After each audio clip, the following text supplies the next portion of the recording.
tuan-tuan sekalian, bila sebut pasal berdiri ni, paling lama kita akan berdiri di mana? Di padang mahsyar, bukan dalam kubur. Takut tu kalau dalam kubur berdiri tu. Kan? Oh, apa? Sebut apa? Oh, dapur. Dapur, ingatkan kubur. Betul lah. Bijak. Tepukan. Ya, tepukan untuk dia. Sebenarnya memang yang paling lama kita berdiri selain daripada bekerja di dapur. Potong bawang, ini tu pun kadang duduk kan. Lepas tu masak, campur bebel, macam-macam lah. Ya, paling lama kalau kita berdiri, kalau di rumah, di dapur. Betul. Ya. Dapat hadiah. Sebab jawapan yang betul. Sebab tu dapat hadiah cinta syurga. Satu wangian tu. Nanti bagi ya Kak Puan ni. Sebab memang betul pun. Saya akan tanya soalan tu bila cakap tentang berdiri. Bahkan memang ada perbincangan ulama' berkaitan dengan qiyam, berdiri saja. Allahu Akbar. Sebab apa dibincangkan manusia paling lama berdiri di dunia adalah untuk urusan-urusan dunia. Bukan untuk urusan akhirat. Untuk solat kita berdiri paling lama mungkin 10 minit. Kalau imam tu baca panjang lah, cari masjid lain lah. Lepas tu ada orang kata masjid ni baca 3 kul je, dia ulang-ulang. Oh, masjid tu paling ramai. Ya Allah. Ya, kita tak lama berdiri untuk solat. Tak lama berdiri untuk zikir. Tak lama. Tapi berdiri untuk urusan dunia, kita boleh lama. Untuk masak, untuk shopping, betul tak? Beratur ke cari barang, pilih barang ke, kita boleh lama berdiri. Tetapi sebab itu saya kata hebat. Orang yang mampu berdiri lama untuk bekerja mencari rezeki luar biasa.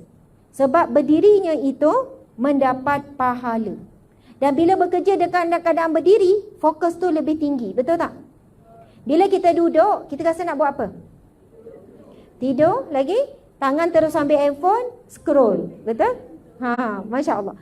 Sebab itu kita dapati kalau kerja cashier banyak tempat dia tak bagi kerusi, dia suruh berdiri je. Sebab berdiri tu meningkatkan daya fokus. Namun di akhirat kelak, manusia di padang mahsyar, kita ni bakal dibangkitkan di mahsyar semuanya. Hari itu pasti akan datang. Kita akan berdiri bukan tempoh sehari, bukan 2 hari. Bahkan ada yang berdiri dalam tempoh berpuluh ribu tahun. Beribu tahun. Bahkan dikatakan di padang mahsyar kelak, ada manusia yang meminta dengan Allah, campakkan sajalah aku dalam neraka. Sebab dah tak larat nak berdiri lama. Terlalu lama berdiri untuk menunggu giliran dihisap. Dan berdirinya di padang mahsyar bukan berdiri dalam keadaan rehat, tetapi berdiri dengan situasi yang berbeza-beza. Ada yang dalam keadaan peluh di lutut, panas. Ada yang matahari umpama, walaupun tak ada matahari di mahsyar, tetapi seumpama matahari berada sejengkal, otaknya menggelegak, peluhnya melebihi daripada tubuh badannya, sampai dia terpaksa berenang-renang dalam peluhnya. Bukan tempoh yang sekejap, berbulan, bertahun, bahkan ada yang mengatakan paling lama sehingga 50,000 tahun. Sebab itulah, untuk ringan kita berdiri di padang mahsyar, perlulah kita lama berdiri di dunia untuk beribadah. Kena lama sikit berdiri. Kan berdiri solat, biarlah imam panjang sikit. Ingat apa? Biarlah berlama-lama berdiri di dunia menghadap Allah, supaya sekejap saja berdiri di padang mahsyar kelak. Tapi kalau kita malas berdiri untuk ibadah, untuk solat, nak solat pun malas, bahkan ramai di kalangan kita yang tak solat. Padahal solat itu 5 minit, 6 minit, kan, dan kadang yang expert sangat 2 minit siap. Kan? 3 minit siap. Masya Allah, pada yang tenang-tenang, kul-kul mungkin 6 minit, 7 minit.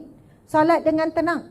Maka setiap kali solat itu, Nabi sebut apa? Akan disediakan hidangan di syurga. Yang solat di masjid. Tapi kita tak mampu pergi ke masjid. Solat jemaah di surau. Setiap kali kita solat jemaah sini ada surau kan? Solat jemaah ke tidak? Sayang sangat. Hari itu saya pergi satu shopping complex. Orang tunggu waktu maghrib nak buka, rupanya surau itu penuh. IOI. Tahu kan IOI kan? Saya baru je kenal IOI tu di Putrajaya. Tak tahu IOI. Tak apa, tak kenal pun tak apa, tak ada masalah. Lepas tu, waktu tu nak buka puasa, kami pergilah surau dulu. Surau tu agak besar, ramai dah yang beratur untuk solat maghrib, dah ready dengan kurma, lepas tu minum air sikit kan. Tapi bila bangun, Semua orang bangun solat sendiri-sendiri. Sudah berkumpul ni. Semua solat sendiri. Saya pun terus bangun. Saya kata, tunggu. Tak apa, saya jadi imam. Diorang pun terkejut. Tiba-tiba saya muncul kan. Jadi terus solat jemaah. Di mana-mana, bahkan di tempat kerja pun ramai yang solat sendiri. Boleh kita buat perubahan mulai hari ini, solat zuhur nanti. Biarlah yang perempuan, jangan, mungkin kita minta kawan. Tapi kawan tak ada, diri sendiri. Zuhur kan senang, tak perlu baca kuat. Yang penting jadi imam seorang kat depan, yang belakang ikut. Takbir sajalah kuat sikit supaya orang tahu ada berpindah rukun. Lepas tu dah habis raun pertama, masuk pula kumpulan yang kedua. Mungkin surau itu sempit kena gila-gila. Maka lepas itu mesti ada imam. Sekurang-kurangnya 2 orang dah salah seorang jadi imam. Daripada solat sendiri 1 darjat, solat berjemaah 27 darjat. Jangan kita kata, Ustazah tidak yakin jadi imam, saya bukan mahir sangat. Dah 20 tahun kot solat tak mahir lagi. Dia sebenarnya bezanya niat saja. Niat saja. Saja aku jadi imam, ya hari ini saya jadi imam, nanti besok kamu pula ya. Okey, gile-gile. Tak perlu jadi alim, tak perlu jadi solat, tak perlu syarat-syarat yang ketat. Yang penting bila solat walaupun berdua, berlima, kamulah, tak apa. Hari ini saya, esok kamu pula. Buat giliran. Ataupun pihak ni dah ada nama dah. Orang-orang yang boleh ada bakat, ada talent, boleh dikenal pasti. Jadi imam ni sentiasa ada. Samalah surau lelaki. Sangat rugi. Subhanallah. Kepada semua yang bekerja di sini, berdiri di tempoh yang lama, sambil zikir, insya-Allah setiap kali anda berdiri susah payah itu diberikan pahala. Pahala ibadah selama 3 jam tak berhenti kerja, 8 jam tak berhenti bekerja. Pahala itu mengalir sentiasa, insya-Allah. Okey, tuan-puan dimati Allah sekalian, saya nak bacakan firman Allah yang berkaitan dengan ibu dan bapa. Allah berfirman dalam surah Isra ayat yang ke-23. A'udzubillahi minasyaitonirrajim. Bismillahirrahmanirrahim. Wa qada rabbuka alla ta'budu illa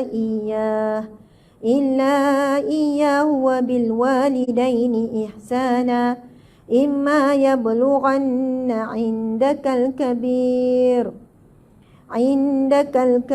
ahaduhuma aw kilahuma fala taqul lahumā uffin wa la tanharhumā wa qul lahumā qawlan karīmā.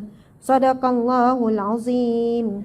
Yang bermaksud, dan Tuhanmu telah perintahkan supaya engkau tidak menyembah melainkan kepadanya semata-mata, dan hendaklah engkau berbuat baik kepada ibu bapa kamu. Jika salah seorang dari keduanya atau keduanya sekali sampai kepada umur tua dalam jagaan dan peliharaanmu, maka janganlah engkau berkata kepada mereka sebarang perkataan yang kasar, sekalipun perkataan dan janganlah engkau menengking menyegah mereka. Tetapi katakanlah kepada mereka perkataan yang mulia dan bersopan santun. Masya Allah. Tuan-puan, muslimin muslimat sekalian, firman Allah ini adalah satu perintah, bukan satu pilihan untuk kita buat baik. Dan dalam ayat ini Allah menjelaskan tentang jika salah seorang ataupun keduanya dalam jagaan kita waktu dia tua. Susah ke senang jaga orang tua? Bukan sikit. Jaga orang tua sangat susah. Dan susahnya banyak sekali. Saya jumpa orang-orang yang jaga orang tua, jaga mak ayah yang dah tua umur 60, 70, 80. Dia punya sikap ataupun dia punya kerena lebih berat daripada anak kecil. Ya, kalau budak-budak buat perangai, budak-budak kan, kita boleh ambil mudah lah. Kita marah sikit, kita tegur, kita buat tak layan je lah. Dia nak ngamuk-ngamuk je lah. Anak kecil kan. Tetapi orang tua, dia kembali semula seperti dia kecil dulu. Dia kembali lupa, dia kembali perasaan sensitif. Semua benda tak kena pada matanya. Kan, itu ini mudah mengeluarkan perkataan-perkataan yang sangat menggurus hati anak yang susah payah jaga ni. Saya jumpa ramai anak-anak yang jumpa stres, tekanan, kemurungan sebab jaga ibu ayah yang tua. Kenapa firman Allah ni sebut apabila mereka sudah sampai waktu tua, janganlah kamu berkata tengking-tengking mereka. Sebab memang ada risiko sangat anak ni tengah penat balik kerja, Balik kerja kan, penat-penat apa, balik-balik kena tengking, kena marah, kena maki dengan orang tua. Bukan senang nak mengawal perasaan untuk tidak membalas balik. Bukan senang.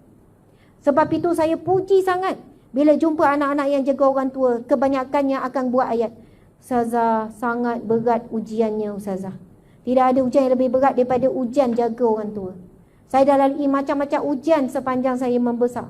Tapi bila Allah takdirkan saya jaga mak ayah saya, beratnya ujian. Tetapi itulah laluan yang paling utama dan yang paling besar, yang paling mudah ke syurga. Allahu Akbar.